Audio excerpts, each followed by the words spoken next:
Hello and welcome students, Gyanjyoti coaching সেন্টারের পক্ষ থেকে তোমাদের সকলকে আরো একবার স্বাগত। আজকে আমরা আলোচনা করব অন্তর্ভুক্তিমূলক শিক্ষার দার্শনিক ভিত্তি নিয়ে। অন্তর্ভুক্তিমূলক শিক্ষা নিয়ে কিন্তু আমি অনেক কিছু ইতিমধ্যে আলোচনা করে নিয়েছি। তো আজকে আমি আলোচনা করব এর যে দার্শনিক ভিত্তি সমূহ রয়েছে সেইগুলো নিয়েই কিন্তু আলোচনা করব। ঠিক আছে, দেখো আলোচনার বিষয় শুরু করার আগে একটা ছোট্ট ইনফরমেশন তোমাদের সাথে দিয়ে নিতে চাই। তোমাদের কোর্স ফি কিন্তু এবার ধার্য করা হয়েছে 1199। ঠিক আছে, 1199, এবং এই কোর্স ফির বিনিময়ে কিন্তু তোমরা তোমাদের পেইড ব্যাচের ক্লাসেসগুলো পেয়ে যাচ্ছ, নোটস পত্র কমপ্লিট পেয়ে যাচ্ছ, তার উপরে আবার সাজেশনস গুলো তৈরি করা পেয়ে যাচ্ছ, যেগুলো কিন্তু এক্সামে তোমাদের পুরো কমন এসে যায়। ঠিক আছে, তো এই বিষয়গুলো তোমরা জানো, আমাদের যারা পুরনো ব্যাচের স্টুডেন্টসরা আছো তারা জানোই, এবং যারা নতুনরা রয়েছে তাদের জন্যই কিন্তু পুরো ইনফরমেশনটা আমাদের দেওয়ার চেষ্টা আমরা করে থাকি। ঠিক আছে, এছাড়া ডেসক্রিপশন বক্সে নজর রাখবে, পুরো ডিটেলস কিন্তু তোমাদের জন্য সেখানে প্রোভাইড করে দেওয়া আছে। চলো এবার আমরা আলোচনার বিষয় শুরু করছি। দেখো, অন্তর্ভুক্তিমূলক শিক্ষার তত্ত্ব আলোচনা করতে গিয়ে কালিটা চেঞ্জ করে নিচ্ছি। অন্তর্ভুক্তিমূলক শিক্ষার তত্ত্ব আলোচনা করতে হলে দার্শনিক ভিত্তির কথা কিন্তু সবার প্রথমে আমাদের বলতে হবে, কারণ দর্শনের মধ্যে এই যে তত্ত্বগুলো যেগুলো রয়েছে সেগুলোর মানে কি বলবো যে বীজ বা তার যে মেন যে গোড়া সেগুলো কিন্তু থাকে। হ্যাঁ, আদর্শবাদ, প্রকৃতিবাদ, বাস্তববাদ ইত্যাদি দার্শনিক চিন্তাধারা কোনোটিই কিন্তু অন্তর্ভুক্তিমূলক শিক্ষার অনুকূল নয়, কিন্তু যেই দুটি শিক্ষা চিন্তায় সমাজের শিক্ষার সবচেয়ে গুরুত্বপূর্ণ উপাদান হিসেবে স্বীকৃত, সেই দুটি তত্ত্ব অন্তর্ভুক্তিমূলক শিক্ষাকে প্রভাবিত করেছে অনেকটা। কারণ অন্তর্ভুক্তিমূলক শিক্ষাতে সমাজ একটি প্রধান উপাদান হিসেবে গণ্য করা হয়। তো তোমাদের এখানে বেসিক্যালি কি বলবো যে দার্শনিক ভিত্তিগুলো দিয়ে দেওয়া আছে, সেগুলো নিয়েই কিন্তু আমি এখন বিগত কিছুদিন ধরে এগুলো নিয়ে আমি আলোচনা করব। ঠিক আছে, আচ্ছা সবার প্রথমে দেখো, এক সেকেন্ড। ঠিক আছে, দার্শনিক ভিত্তি, তাহলে দেখো সবার প্রথমে জন ডিভি।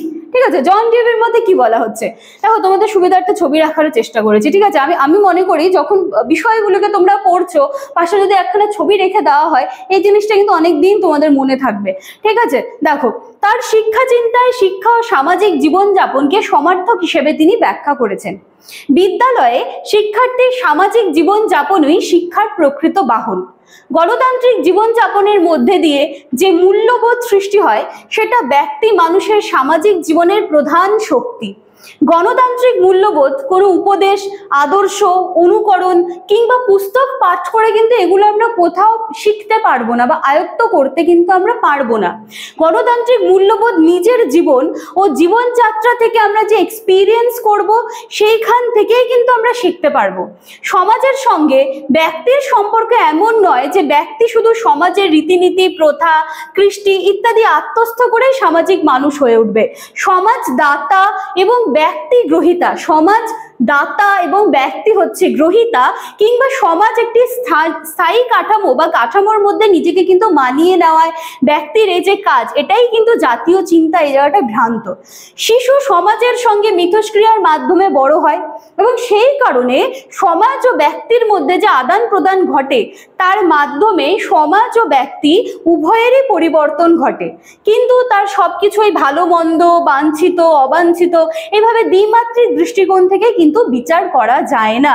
তার মানে এখানে কি বলা হচ্ছে যে দেখো, এখানে কি বলা হচ্ছে, গণতান্ত্রিক জীবনযাপন, তার মধ্যে কি হয়, মূল্যবোধ সৃষ্টি হচ্ছে, যেগুলো আমাদেরকে একটা কমপ্লিট মানুষ তৈরি করতে সাহায্য করে। কিন্তু সমস্ত কিছু তো আমরা আমাদের পাঠ্যপুস্তক থেকে পড়ে বা কি বলবো যে মুখস্থ করে তো আমরা শিখতে পারছি না, সেটা কিন্তু আমাদের প্রত্যেক দিনের জীবনের যে অভিজ্ঞতা হবে সেখান থেকেই কিন্তু আমরা এই জিনিসগুলো শিখতে পারি বা আয়ত্ত করতে পারবো।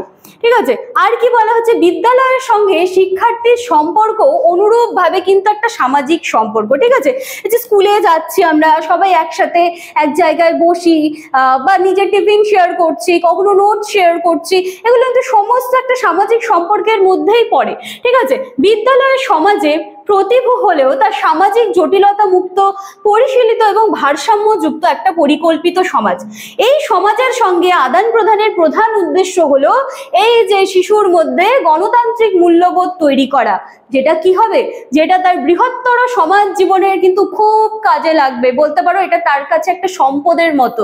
বিশেষ শিক্ষা, সংহতিমূলক শিক্ষা চিন্তায় সমাজদাতা এবং শিক্ষার্থী গ্রহিতা, এই দৃষ্টিভঙ্গির কিন্তু প্রতিফলন ঘটে। বাইরে থেকে অক্ষমতা যুক্তদের সামাজিক সংহতি দৃঢ় করার প্রয়াস ও নীতি এই সব ক্ষেত্রে কিন্তু প্রকট। এছাড়া নাগরিক হিসেবে একজন অক্ষমতা যুক্ত শিশুর নিজস্ব আদান প্রদানের মূল্য সেখানে কিন্তু অপেক্ষাকৃতভাবে অবহেলিত হয়। বিষয়টা আমরা কি নিয়ে আলোচনা করছি? অন্তর্ভুক্তিমূলক শিক্ষা নিয়ে।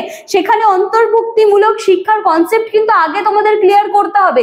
সেটা ক্লিয়ার না করে এখানে যে প্রত্যেকটা লাইনে কি বলা আছে বা কি বোঝাতে চাইছে কিচ্ছু কিন্তু বুঝতে তোমরা পারবে না, ঠিক আছে? তার জন্য আগে তোমাদেরকে ওই কনসেপ্ট ক্লিয়ার করতে হবে যে অন্তর্ভুক্তিমূলক শিক্ষা কি বলতে চেয়েছে, সেটার উপর বেস করেই কিন্তু এখানে সমস্ত কিছু লেখা আছে, ঠিক আছে?